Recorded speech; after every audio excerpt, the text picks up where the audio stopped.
Hey friends, this is Dolany TV. Welcome aboard to a Sunday afternoon edition of Edmonton Oilers discussion as we line up to talk about Evander Kane and his impact on the Edmonton Oilers this year.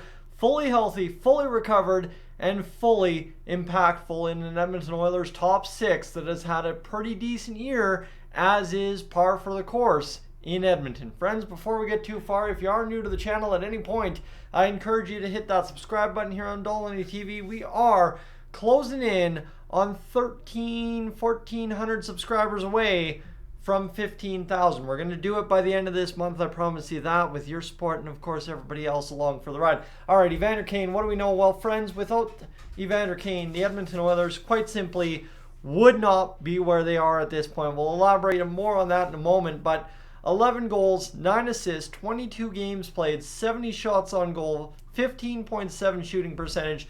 The man is averaging 18.5 minutes per night on the ice for the Edmonton Oilers.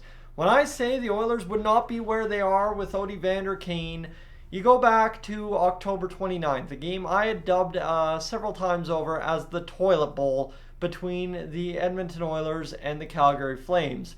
That seems like ages ago at this point, where the Oilers were just a win away from hopefully turning the corner and going on a run down the stretch. Well, at that point they needed to do that. They haven't quite fully done that, but of course you're starting to see a lot more of what we saw in that game against the Calgary Flames. And you think back to that game against the Calgary Flames, there's one guy that you remember watching, whether you were in the stands at Commonwealth or on TV, that was buzzing, whistle to final buzzer and all throughout, and that was Evander Kane. He came into that game with an edge, a chip on his shoulder, something to prove like we have not seen all season from any other Edmonton Oilers player, and he came in, ran amok, caused a scene, and helped the Oilers, willed them himself almost, to a huge victory over top of the Calgary Flames in Commonwealth Stadium. However, that was not the turning point of the Edmonton Oilers season, quite literally in terms of wins-losses. But what it was the turning point in where we started to see some promise out of the Oilers, right? They would go on to lose some games and look absolutely terrible after that, right? The Carolina game is a prime example. But you kind of started to see the Oilers starting to take steps in the right direction little by little as Evander Kane continued to ride hot following his performance in the Heritage Classic against the Calgary Flames. So when you look at these numbers one more time, friends, and you think, man, you know, Kane had a down year last year due to a wrist injury, due to a rib injury, tough playoffs, there's a lot going on for him. 20 points in 22 games played, 70 shots on goal, 15.7 shooting percentage.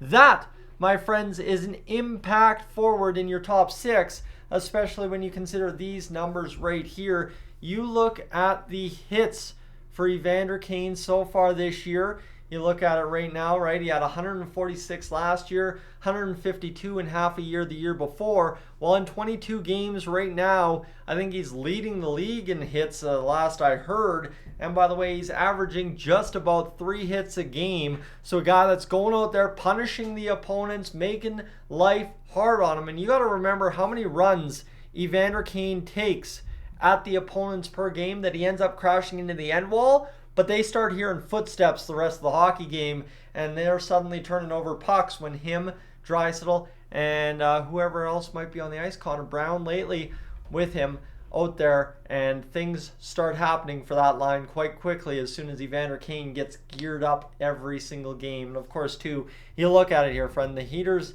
he's on, oh man, it's fantastic. He's about to quite simply dummy his career high in an Edmonton Oilers uniform, 39 points. You think about that, 44 games into the season, he'll have 40 on his current pace. That's pretty fantastic. Of course, .91, so about the same kind of situation.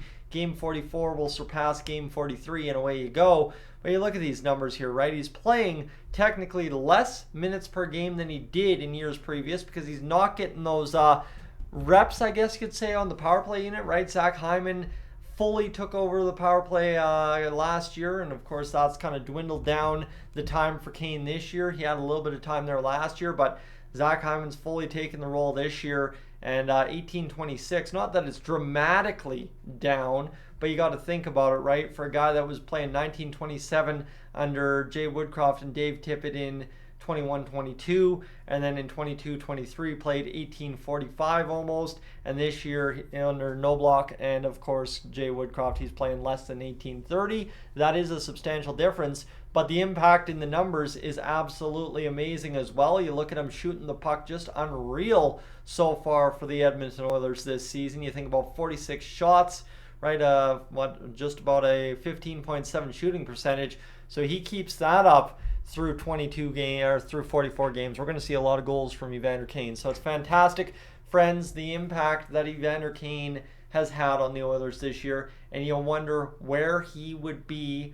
Obviously, if he hadn't come to Edmonton and had the chance to turn it around, but you wonder especially this season where the Edmonton Oilers would be if they did not have an Evander Kane player that they do have, fully healthy, fully able to produce results in the offensive zone and of course in the defensive zone. He gets those shifts penalty killing too, don't kid yourself, out there for the Edmonton Oilers, where they would be without him in the lineup night in, night out. He's been a fantastic piece this year. Great to see him fully healthy, and we'll look forward to seeing what he has to produce for us the rest of the way home this year. Friends, I'm Tyson, this is Stolany TV. Thank you so much for being aboard this afternoon. I am up on out of here.